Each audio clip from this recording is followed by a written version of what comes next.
सीताराम, जय श्री कृष्ण ने जय माताजी बधाईने। तो फरी पाછી આવી ગઈ છે તમારા માટે નવી રેસીपी લઈને। તો આજે આપણે બનાવવાનો છે મમરાનો નવો નાસ્તો ચટપટી ચટણી સાથે। તો વિડીયોમાં બધાય બન્યા રહેજો। ચેનલમાં નવા હોય તો લાઈક શેર ને સબસ્ક્રાઇબ કરી દેજો।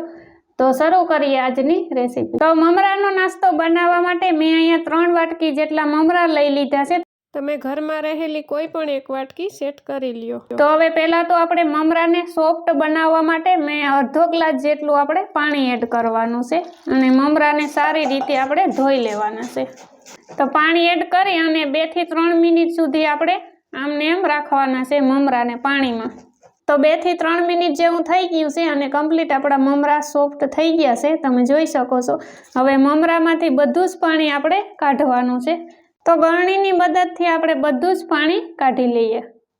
તો આ રીતના થોડા થોડા મમરા નાખીશ અને આ રીતના ચમચીની મદદથી પ્રેસ કરતું જવાનું, એટલે બધું જ પાણી આપણા મમરામાંથી નીકળી જાય છે। તો આપણા મમરામાંથી બધું જ પાણી નીકળી ગયું છે, તમે જોઈ શકો છો। હવે હાથની મદદથી આપણે મમરાને મેશ કરી લઈએ। તો બધા જ મમરા આપણા સારી રીતે મેશ થઈ ગયા છે। હવે આપણે એડ કરવાનું છે 3 થી 4 નાની ચમચી જેટલું દહીં, અને દહીં જો તમે એડ ના કરવું હોય તો પછી ચાલે। તો હવે મમરા સાથે આપણે દહીંને મિક્સ કરી લઈએ।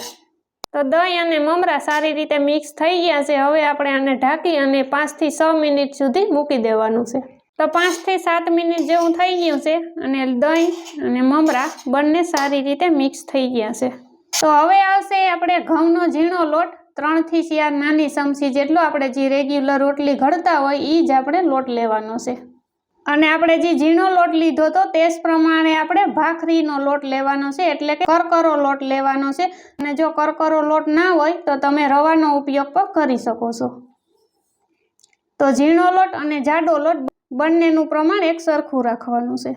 અને 3 નાની ચમચી જેટલા મેં સફેદ તલ લઈ લીધા છે, અડધી ચમચી વરિયાળી, 1 ચમચી ધાણા જીરું પાવડર, અડધી ચમચી હળદર પાવડર, સ્વાદ અનુસાર ગરમ મસાલો, સ્વાદ અનુસાર નમક, 1 ચમચી કશ્મીરી લાલ મરચું પાવડર, અને તીખાશ તમે ખાતા હોય તો એ પ્રમાણે એડ કરવાની।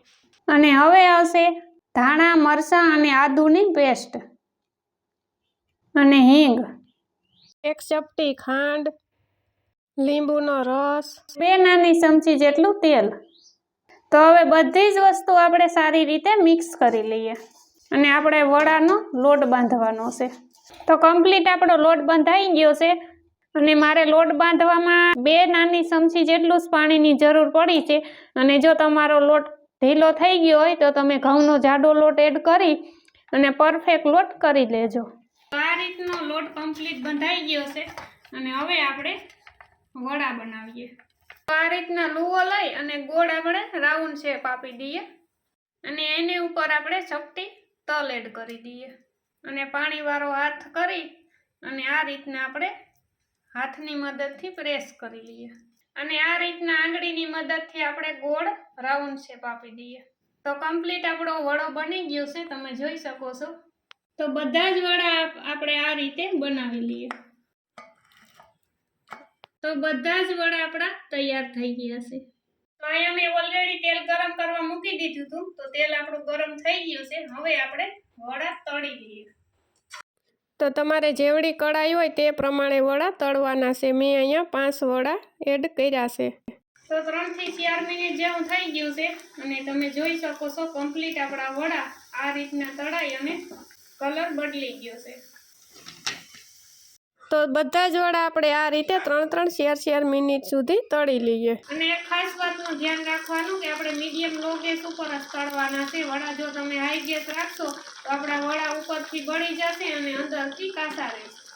તો બધા જ વડા આપણા તળાઈ ગયા છે અને હવે વડા સાથે ખાવા માટે આપણે ચટપટી ચટણી બનાવી લઈએ। તો આપણે ચટપટી ચટણી બનાવવા માટે મેં અહીંયા 1 વાટકી ફુદીનાના પાન લઈ લીધા છે, ધાણા, મરચાંની કટકી, મીઠા લીમડાના પાંદ, 1 આદુનો ટુકડો, 1 ચપટી ખાંડ, લીંબુનો રસ અને 2 થી 3 નાની ચમચી જેટલું પાણી। તો બધી જ વસ્તુને આપણે મિક્સરમાં પીસી લઈએ। તો બધી જ વસ્તુ મિક્સરમાં પીસાઈ ગઈ છે અને આપણી ચટપટી ચટણી થઈ ગઈ છે તૈયાર। તો એક વખત જરૂરથી ટ્રાય કરજો આ રીતે વડા બનાવવાની. તો આ હતી આપણી આજની ક્રિસ્પી વડાની રેસીપી. તમને કેવી લાગી કોમેન્ટ બોક્સમાં જરૂરથી જણાવજો. ચેનલમાં નવા હોય તો લાઇક, શેર ને સબસ્ક્રાઈબ કરી દેજો. ફરી મળશું નવી રેસીપી સાથે. ત્યાં સુધી બાય બાય.